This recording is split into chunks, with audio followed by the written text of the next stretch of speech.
കടുവ പിടിച്ചതിന് തെളിവില്ലെന്ന് പറഞ്ഞ് വളർത്തുമൃഗങ്ങളുടെ നഷ്ടപരിഹാരം നൽകാതെ വനം വകുപ്പ്. ബത്തേരി പഴേരി വീട്ടിക്കുറ്റിയിലെ കർഷകർക്കാണ് 2 വർഷമായിട്ടും നഷ്ടപരിഹാരം ലഭിക്കാത്തത്. വീടിനോട് ചേർന്ന് മേയാൻ കെട്ടിയ 9 വളർത്തുമൃഗങ്ങളെയാണ് കടുവ ഇരയാക്കിയത്. കടുവയാണ് പിടികൂടിയത് എന്നതിന് തെളിവില്ലെന്ന കാരണം പറഞ്ഞ് 6 എണ്ണത്തിന് നഷ്ടപരിഹാരം നിഷേധിച്ചുവെന്നാണ് കർഷകർ പറയുന്നത്.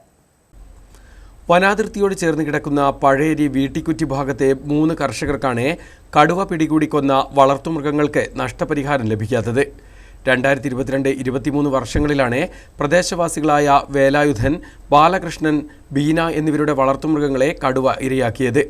ഇതിൽ വേലായുധൻ്റെ മാത്രം ഒരു ആടിനെയും 6 പശുവിനെയും കടുവ കൊന്നു. ഇതിൽ ആടിനും 2 പശുക്കൾക്കും മാത്രമാണ് നഷ്ടപരിഹാരം ലഭിച്ചത്. മറ്റുള്ളവയെ കടുവ പിടിച്ചത് എന്നതിനെ തെളിവില്ലെന്ന് പറഞ്ഞ് നഷ്ടപരിഹാര തുക നൽകിയില്ലെന്ന് വേലായുധൻ പറയുന്നു. എന്നിട്ട് നഷ്ടപരിഹാരം ഒന്നും ഇല്ല, 3 എണ്ണത്തിൻ്റെ കിട്ടി, 4 തെളിവില്ല എന്ന് പറഞ്ഞ് അവർ എഴുതി തള്ളി. ജീവിതമാർഗം ഇത് തന്നെയാണ്.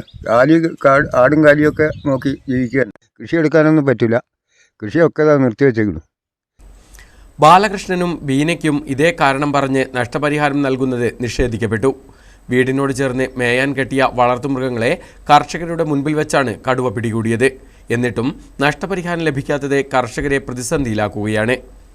വന്യമൃഗശല്യം കാരണം കൃഷിയിറക്കാനാവാതെ ജീവിതം വഴിമുട്ടിയ കർഷകർ മൃഗങ്ങളെ വളർത്തിയാണ് ജീവിതം മുന്നോട്ട് കൊണ്ടുപോകുന്നത്.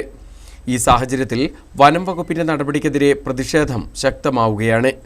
AC Baiju, news bureau, Bathery.